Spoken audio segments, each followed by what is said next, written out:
Bayangin kalau kita ketemu orang, kita punya pasangan, terus setiap ketemu ngomongnya tuh menyakitin kita. Lama-lama kita kan lemes ya. Kita lemes, nggak berdaya. Akhirnya kita kayak merasa, oh ya udah mungkin gue patut diginiin mungkin. Halo Sobat Sehat, selamat datang di episode pertama podcast Hidup Sehat. Di sini kita akan membahas fakta, insight, atau apapun itu yang akan membahas seputar kesehatan fisik maupun mental kamu. Dan podcast ini dipersembahkan oleh hellosehat.com, hidup sehat, hidup bahagia. Nah, tadi kan kita udah ngebahas tentang apa itu definisi toxic relationship, lalu bagaimana, apa yang mesti dilakukan ketika merasa tidak nyaman gitu. Apalagi tadi kita juga udah ngebahas tentang sebenarnya toxic relationship itu harus dari kedua belah pihak atau hanya salah satunya gitu. Nah, selanjutnya adalah yang bikin kita penasaran gitu Mbak, dan ini juga banyak banget pertanyaan yang masuk ke Hello Sehat gitu. Sebenarnya ada nggak sih kategori dari toxic relationship itu sendiri?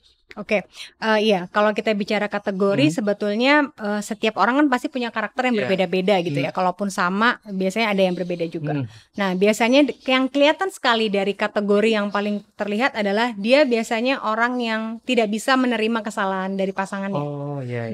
Gitu. Jadi dia egosentris banget, dia merasa dirinya paling benar. Iya. Jadi kalau misalnya Sobat Sehat nih lagi pacaran gitu ya, terus salah satunya datang terlambat atau salah lokasi jemput dan sebagainya, salah baju atau apa, nanti keluar langsung. Jadi nggak bisa menerima kesalahan dari pasangannya itu. Oh, jadi harus sesuai dengan keinginannya ya berarti ya? Iya, gitu. Jadi egosentrik sekali, satu, itu kategori satu. Yang berikutnya adalah bad temper.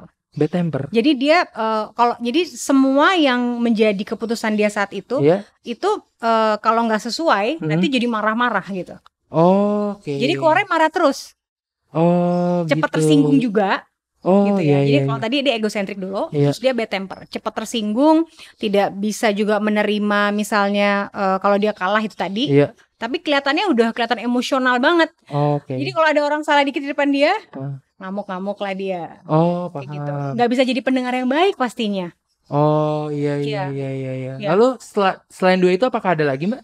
Yang berikutnya adalah dia berusaha untuk memberikan komentar nih ya kepada pasangannya. Tapi komentar itu sebetulnya dia nggak menghargai pasangannya. Tidak menghargai pasangannya? Iya, jadi misalnya dia ingin menjatuhkan pasangannya. Nanti kalau udah jatuh pasangannya, nanti dia akan bilang bahwa kan gue cuma bercanda doang. Masa gitu aja lo tersinggung sih?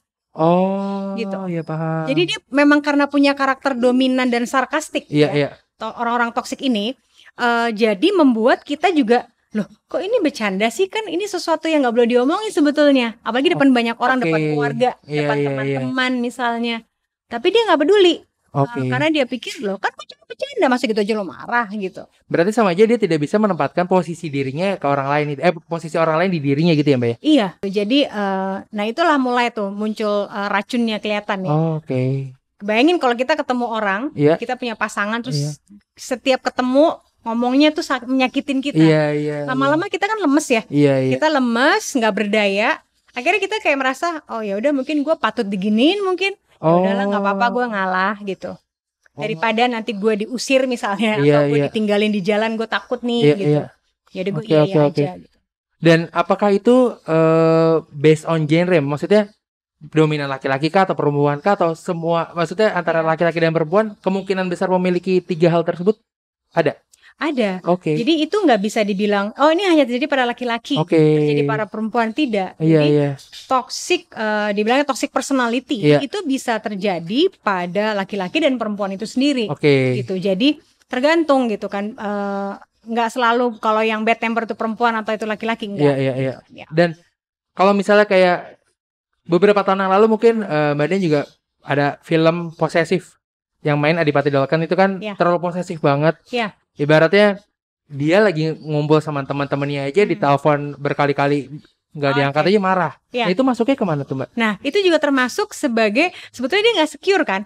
Dia nggak secure dengan pasangannya berpergian dengan orang lain. Karena dia takut pasangannya pergi. Gitu. Nah sebetulnya itu termasuk salah satu karakter orang-orang ini sebetulnya nggak nyaman dalam hubungannya. Gitu kan. Jadi kayak misalnya nanya kan di mana, lagi ngapain, sama siapa, jam berapa pulang, kayak apalah gitu, semua ditanyain gitu kan, kayak takut banget gitu. Nah itu kenapa sih dilakukan? Karena dia mungkin nggak percaya juga sama pasangannya, nggak punya trust, atau dia terlalu dominan. Dia mengekang pasangannya untuk tidak keluar dari relationship-nya atau mungkin menceritakan sebetulnya apa yang terjadi dari relationship mereka sendiri ke orang lain. Oh gitu. Jadi memang orang-orang yang punya toxic personality ini sebetulnya dia kayak memenjarakan pasangannya. Bisa dibilang kayak gitu. Jadi kita terkurung dalam sebuah hubungan sampai kita nggak bisa keluar karena dia punya cara yang sangat manis. Cahyo, Sobat Sehat mau tahu nggak cara sehatnya apa? Oh jadi dia membungkus itu semua dengan hal yang manis dan gitu. Caranya adalah dia selalu minta maaf.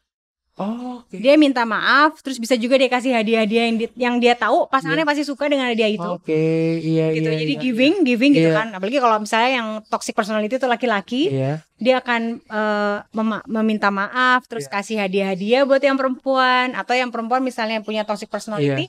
Dia misalnya tahu pasangannya suka makanan apa gitu, yaudah dia masakin. Tapi nanti begitu lagi diulang lagi kesalahan yang sama dalam waktu yang sangat dekat.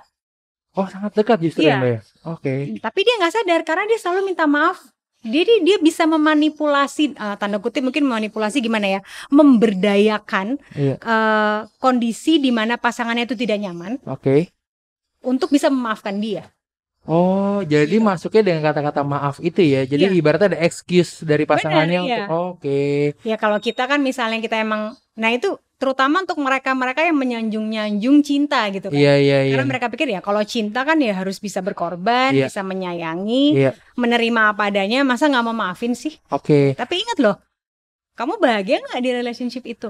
Berarti kalau misalnya di sosial media tuh banyak tuh bercandaan, dia bilang intinya aku percaya kamu tapi aku nggak percaya sama lingkungan sekitar kamu, kan ujung-ujungnya jadi posesif. Itu sebenarnya cara orang itu untuk membungkus itu menjadi sesuatu hal yang manis gitu kali ya Mbak, biar si pasangannya tidak merasa bahwa wah ini orang terlalu ngekang gua gitu-gitu kali ya Mbak ya, bisa dibilang seperti itu ya. Jadi pokoknya dia bisa membuat sebuah cara, karena gini, biasanya orang yang bukan terselubung ya, orang yang berada dalam kondisi toxic relationship itu, karena dia kena racun dari pasangan yang punya toxic personality, itu dia punya satu kunci-kuncian, artinya yang bikin dia nggak bisa keluar dari relationship itu.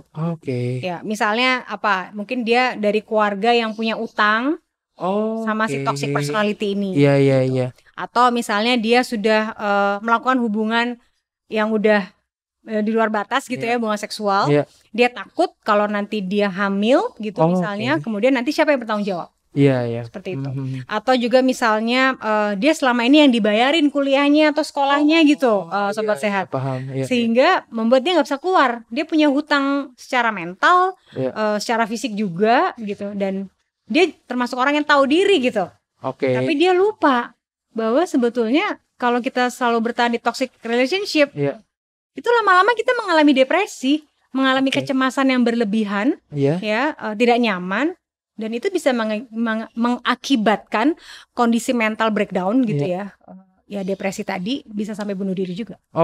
Jadi ini menarik banget nih Sobat Sehat. Jadi kalau misalnya selama ini mungkin di luar sana ada gitu ya Mbak yang sedang menjalani sebuah hubungan, terus mungkin pasangannya terkesan menjaga, padahal itu sebenarnya justru malah memenjarakan dia di aktivitasnya sehari-hari gitu. Mungkin bisa berkaca atau introspeksi atau ngobrol gitu kali ya ke pasangannya, seperti yang tadi kita bahas di awal.